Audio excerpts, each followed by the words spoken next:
এই জিনিসটা দ্বারা যে মানে প্রাচীন যুগের যে আলেমরা এবং মুহাম্মদের যারা সাহাবী যারা ছিল তাদের যে বক্তব্য পাওয়া গেছে এবং সম অ একদম 99.99 ক্লাসিক্যাল তাফসিরে এই জিনিসটাই বলা আছে যে এই জিনিসটা এই সূরাটা নাজিলের প্রেক্ষাপটটাই ছিল এরকম যে কিছু লোক এসে জিজ্ঞেস করছিল যে অপ্রাপ্তবয়স্ক মেয়েদের বেলায় কি হবে?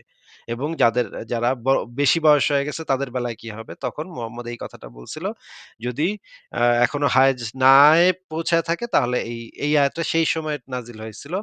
তাহলে যদি এই আয়াতটার অর্থ যদি অন্য কিছু হয় তাহলে বুঝতে হবে যে এবং ইসলামী শরীয়তের আইন ৪ মাযহাবের ৪ ইমাম এবং বাদবাকি যারা আছে, ইসলামের যত বড়, বড় স্কলার আছে এই পর্যন্ত যত বড়, বড় স্কলার আসছে ১৪৫০ বছর ধরে এটা ইনফেক্ট এটা একটা শরিয়া আইন।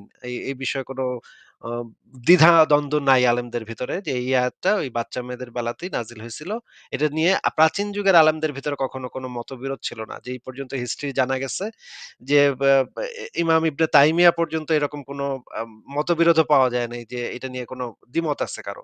এবং অন্যান্য সাহাবীদের যে জীবনী গ্রন্থগুলা সেখানেও দেখা গেছে যে তারা এই কাজটা নিজেরা ব্যক্তিগত জীবনে করছে। মুহাম্মদের ব্যক্তিগত জীবন এবং উমরের ব্যক্তিগত জীবন, আলীর ব্যক্তিগত জীবন এনালাইসিস করলে পাওয়া যায় এই ঘটনাগুলা তারা নিজেরা প্র্যাকটিস করছে। সুতরাং এটার সাথে সমস্ত কিছু যেহেতু একদম খাপে, খাপে মিলে যাচ্ছে সুতরাং বলা যায় যে এইটা অবশ্যই শিশুদের বিয়ের ক্ষেত্রে এই জিনিসটা বলা হয়েছে এবং যদি কেউ এখন বলে যে না এটা শিশুদের বিয়ের ক্ষেত্রে বলা হয় নাই, তাহলে সেই ১৪৫০ বছর ধরে মুসলমানরা কোরআনের একটা আয়াতকে ভুলভাবে ব্যাখ্যা করে আইন প্রণয়ন করে শত বছর ধরে সেই আইনটাকে সমাজে এপ্লাই করার কারণে সেই মুসলমানদেরকে তো তাহলে এখন মুরতাদ ঘোষণা করতে হবে এবং তারা যে একটা জিনিস বোঝে নাই, এইটার দায়িত্ব তো আল্লাহর উপরে বর্তায়। কারণ আল্লাহ এমন কি একটা নাজিল করলো যেটা বারবার বইলে দিছে, ব্যাখ্যা সহ, বিশ্লেষণ সহ, বিস্তারিত সহ আমি ভালোভাবে সুস্পষ্টভাবে আয়াত নাজিল করেছি।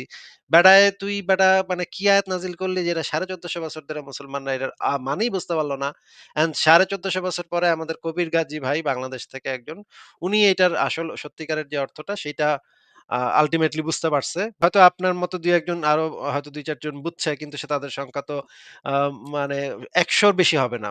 মানে হাতে গুনলে ২ হাতে গোনা যাবে। ২ হাতে ৩ হাতে গোনা যাবে আরকি। দিতে দিব। একটা সেকেন্ড। কবির ভাই আমরা আ আসিফ ভাইয়ের ইয়েটা শুনলাম। আমরা জাস্ট আরেকটা দেখে আসি, একটা ছোট ভিডিও দেখে আসি। ভাই এই মুহূর্তে আমরা দেখতে পাচ্ছি সূরা তালাকের তাফসীর আমরা দেখতে পাচ্ছি। এটা হচ্ছে তাফসীর ইবনে কাসির ইসলামিক ফাউন্ডেশনের বাংলা অনুবাদ। এটার ১১ নম্বর খণ্ড ১৬৩ নম্বর পৃষ্ঠা আমরা দেখতে পাচ্ছি যে সূরা তালাকের ৪ নম্বর আয়াতের তাফসীর। তো এখানে যে তথ্যটা আছে যে দেখো এখানে বলা হচ্ছে যে আয়াতের যে শানি নুজুলটা সেই শানি নুজুলটা এখানে কিন্তু উল্লেখ আছে। সেটা হচ্ছে যে দেখো ইবনে জারির রাহিমাহুল্লাহ, আবু কুরাইব ও ইবনে সাইব রাহিমাহুল্লাহ, আমর ইবনে সালিম রাহিমাহুল্লাহ বর্ণনা করেন যে উবাই ইবনে কাব রাদিয়াল্লাহু তাআলা আনহু একদিন বলেন যে হে আল্লাহর রাসূল, অনেক মহিলাদের ইদ্দত সম্পর্কিত কোরআনে কিছু উল্লেখ করা হয়নি, যেমন অপ্রাপ্ত বয়স্কা মেয়ে। দেখুন এখানে অপ্রাপ্ত বয়স্কা মেয়ের কথাটা উল্লেখ আছে, ও গর্ভবতী নারী। তখন আল্লাহ তাআলা এই আয়াতটি নাজিল করেছেন।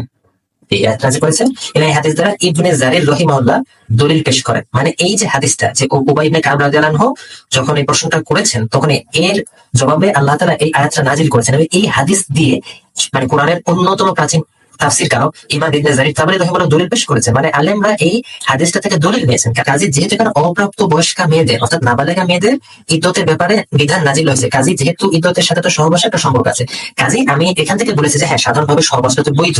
কিসের ভিত্তিতে আমি বলেছি? আমি কি এটা আসলে আলেমদের মতামত না জেনে আমি নিজে নিজে ব্যাখ্যা করেছি? আমি প্রথমেই দেখালাম যে তাফসীরটায় দেখতে পাচ্ছি একটা হাদিস যেখানে ইমাম ইবনে জারির রাহিমাহুল্লাহর মতো প্রাচীন মুফাসসির দলিল নিয়েছেন যেখান থেকে অপ্রাপ্ত বয়স্কা মেয়ে অর্থাৎ নাবালিগা মেয়েদের ইদ্দতের ব্যাপারে দলিল নেওয়া হয়েছে।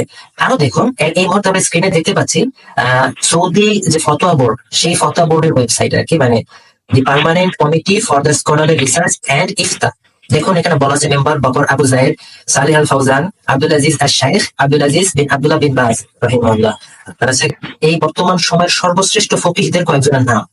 এটা হচ্ছে যে সৌদি ফতোয়া বোর্ডের মানে ফতোয়াগুলো এই ওয়েবসাইটটাতে দেওয়া হয়। এই ওয়েবসাইটটাতে দেখো তো এইখানে একদম সরাসরি বিষয় প্রশ্ন করা হয়েছে। দেখুন প্রশ্নটা করেছেন, is it true that the prophet's marriage to Aisha while still young was one of। দেখুন যে বলা হচ্ছে যে এটা কি সত্য যে রাসূল সাল্লাল্লাহু আলাইহি ওয়াসাল্লামের সাথে আয়েশা রাদিয়াল্লাহু আনহার বিবাহের ব্যাপারটা থেকে পুরো উম্মাহ কি দলিল নিতে পারবে? প্রশ্নটা করা হয়েছে। এরপর বলা হয়েছে যে is it permissible to consummate marriage with immature girl. মানে হচ্ছে মানে নাবালেগা মেয়ের সাথে বিবাহ কনজিউমেট করা বা বাসর করা এটা কি আসলে বৈধ? তারপর বলেছে if not then should she observe 3 months এর ইদ্দা, মানে এক্স্যাক্টলি যে বিষয়টা নিয়ে আমরা আলোচনা করছি যে আসলে এই যে সূরা তালাকের 4 নম্বর আয়াত থেকে কি আসলে অপ্রাপ্তবয়স্কা বা নাবালিকার সহবাস বা সাথে সহবাস জায়েজ হওয়ার দলিল পাওয়া যায় কিনা, এটাই এখানে প্রশ্ন করা হয়েছে। তো ফলতাবোর্ড থেকে উত্তরটা দেওয়া হচ্ছে কি দেখুন, যে দি প্রফেট সাল্লাল্লাহু আলাইহি সাল্লাম, দেখুন তারপরে আমি হারিয়ে ফেলাম, সরি কোথায়। Aisha anha, while she was 6 years old, he consummated the marriage in Al Madinah when she was 9 years old. তারপর বলতে দেখুন, actually this is not a party, this is not particularity just for him. Thus it is permissible to contract the marriage of an immature girl and consummate it. মানে বলা হচ্ছে যে রাসূল সাল্লাল্লাহু আলাইহি ওয়াসাল্লাম আয়েশা রাদিয়াল্লাহু আনহাকে বিবাহ করেছেন 6 বছর বয়সে, এবং মদিনায় তিনি যখন বাসর করেছেন বা ম্যারেজটা কনজিউমেট করেছেন তখন তার বয়স ছিল 9 বছর। তারপর বলছে actually this is not particularity just for him, এটা শুধুমাত্র তার জন্য না, বরং বলা হচ্ছে that it is permissible to contract the marriage of an immature girl and consummate it, মানে সাধারণভাবেই এটা বৈধ যে সে যদি নাবালেগাও হয় তাহলে বিবাহ কনজিউমেট করা বৈধ। আরো বলা হচ্ছে even before maturity if she is able to, বলা হচ্ছে যে এমনকি বয়স সন্ধিকালে পৌঁছার আগেও, তারপর বলা হচ্ছে if she is able to, যদি সে সক্ষম হয়। তারপর বলা হচ্ছে as for the iddah of an immature girl, Allah Subhanahu wa ta'ala define the iddah of those who have passed the age of marriage also than those who are still immature to be 3 months. তারপরে দেখুন এখানে সূরা তালাকের 4 নম্বর আয়াতটা সেখানে coat করা হয়েছে, মানে এই আলেমরাও সূরা তালাকের 4 নম্বর আয়াতটাকে দলিল নিয়েছেন যে মানে নাবালিগার সাথে বিবাহ এবং সহবাস যে জায়েজ, এটার পক্ষে এই বড় বড় ফকিহ আলেমরা এই আয়াত থেকে দলিল নিয়েছে। আমি এটা তাফসীর ইবনে কাসির থেকে দেখেছি, ইমাম ইবনে জারির রাহিমাহুল্লাহ, পূর্ব যুগের আলেমরা যেভাবে দলিল নিয়েছেন, এই বড় বড় আলেমরা সৌদি ফতোয়া বোর্ডের তারাও এভাবেই দলিল নিয়েছে। আচ্ছা ফারাজ ভাই, আচ্ছা আমার লাস্ট আমাদের একটা কথা বলার ছিল, এটা একটু আমি কি একটু বলবো কিনা?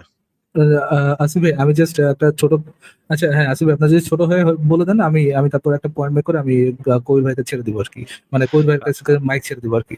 লাস্ট যে জিনিসটা আমার বলার ছিল যে 1450 বছর ধরে যে মানুষ এই জিনিসটা বুঝতে পারলো না, এই আয়াতের যে অর্থটা, আসল অর্থটা যেটা কবির গাজী ভাই বুঝতে পারছে, সেটা 1450 বছর ধরে, যে এত বছর ধরে যে খিলাফত আমল হইলো, শরীয়ত ভাই চললো, আপনি দেশ যায়েন না, শাসন যায়েন না, করলো। আসিফ ভাই আপনি যায়েন না, আপনিও বুঝতে পারবেন, আপনি আমার থেকে অনেক জ্ঞানী, না, না, আপনি না, বুঝতে পারবেন, না, না, একটু না, যায়েন আমি না। আমি আ আ আমি আমি তো ধরে নিচ্ছি যে আপনি বুঝতে পারছেন। এই জিনিসটা ধরে নিয়ে আমি কথাটা আগাচ্ছি। এই যে আপনি যে এই জিনিসটা বুঝতে পারছেন, এই জিনিসটা কিন্তু মানে বৈজ্ঞানিকভাবে যখন এই জিনিসটা মানুষ জানতে পারল যে অপ্রাপ্তবয়স্ক মেয়েদের সাথে বিয়ে করলে কি ক্ষয়ক্ষতি হয়, শারীরিক এবং মানসিক ক্ষয়ক্ষতি হয়, যেটা আন্তর্জাতিকভাবে একটা প্রেশার ক্রিয়েট করা হইলো পুরা মানে জাতিসংঘ থেকে, ইউনিসেফ থেকে, যে বিভিন্ন দেশের উপর না, প্রেশার আসিফ ক্রিয়েট ভাই করার আমি পরে, সহজ সরল একটু মানুষ, শেষ আমার করি এত ভাই কিছু বলেন প্লিজ, না আসিফ ভাই। প্লিজ ভাই। আরে ভাই, কবির ভাই আমার কথাটা শেষ করতে দেন তো ভাই, কথাটা শেষ করতে দেন। এই যে ইউনিসেফ থেকে যে প্রেশার ক্রিয়েট করা হইলো বিভিন্ন দেশে সচেতনতা তৈরি করা হইলো যে বাচ্চা মেয়েদেরকে যেন প্রাপ্তবয়স্ক হওয়ার আগে বিয়ে না দেয়। এই সচেতনতার পরে গিয়ে কবির ভাই জিনিসটা বুঝতে পারল যে কোরআনে আসলে ওইটা বোঝায় নাই, এইটা বুঝাইছে। তার মানে যদি আমরা এটা, তার মানে আমরা বুঝতে পারি যে কোরআনে যেই জিনিসগুলা বলা আছে সেই জিনিসগুলা মানুষ বৈজ্ঞানিক গবেষণা দিয়ে আবিষ্কার করার আগ পর্যন্ত মানুষ কোরআনের আয়াতের অর্থ বুঝতে পারে না। যখন মানুষ আসলে জ্ঞান বিজ্ঞান দিয়ে জিনিসগুলা এনালাইসিস করতে পারে, তাদের কাছে যথেষ্ট পরিমাণ ডেটা থাকে এবং যথেষ্ট পরিমাণ গবেষণা থাকে, তখন আসলে কোরআনের মূল অর্থটা যদি বাইর করা যায়, এর আগ পর্যন্ত যদি কোরআনের একটা ভুল অর্থ দিয়ে পৃথিবী চলে, তাহলে এই বালের কোরআন দিয়ে আমি করবোটা কি? যে এই বালের কোরআনের কোনো অর্থ হয় না।